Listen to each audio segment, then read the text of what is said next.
Omutukuvu Papa Francis asaba bannansi ba Central African Republic okuba omuwadde nga waliwo okusika omugwa wakati w'abasiraamu n'abakristo. Mwategeeza nti bannansi tebasaanye kukemebwa olw'ebyo ebiggwawo enkya. Omutukuvu agambye nti abasiraamu n'abakristo bali omusayi gumu nga talaba nsonga ebalwanya.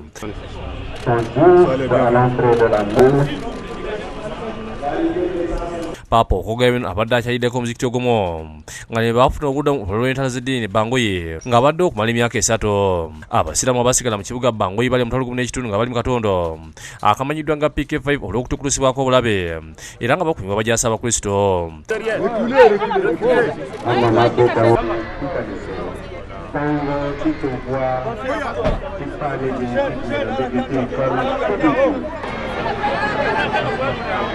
Paapa alinnya emmotoka y'inayolekera ekisaawe ekya Buganda Stadium mu kibuga wakati okuyimba mmisa ey'okubiri mu ggwanga eryo.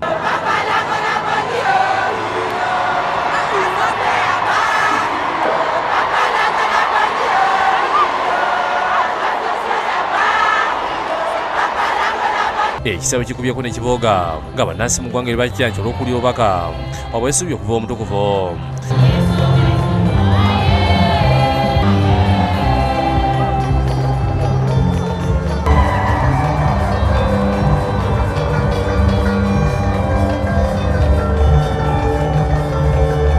Kwetabyeko pulezidenti w'ekiseera mu ggwanga eryo Kakati Nsamba Panza. Abakristo mu ggwanga eryo banyuddwa emmisa gye boogeddeko ng'ey'obulamu.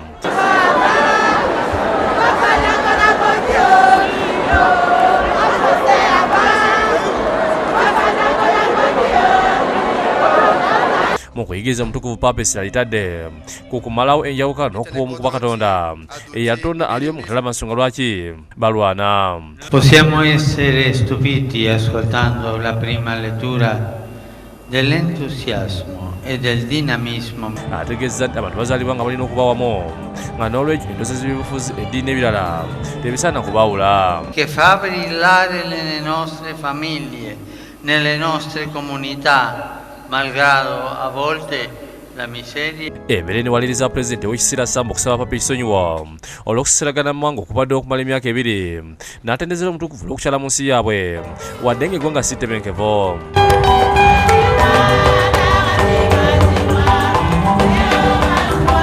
Bw'atyo Paapa yeeyogeddeko ng'omulamazi ow'emirembe yalese yalagidde bannaddiini mu ggwanga eryo okutabagana era beeyanire emirembe. Fino ai confini del mondo risuona qui oggi in questa terra del Centrafrica, risuona nei nostri cuori, nelle nostre famiglie, nelle nostre parrocchie, ovunque viviamo. Eggwanga lya Central African Republic lyagwamu nabe mu Maachi wa 2013 abayekera abaserikale bavunika gavumenti eya Francois Bozize. Abantu abawerako bafiidde mu lubaganyi buno nga n'abo abasoba mu kakadde akamu kwa obukadde obuna mu 70,000 abali mu ggwanga bali mu nkambi ez'abanoonyiboobubudamu.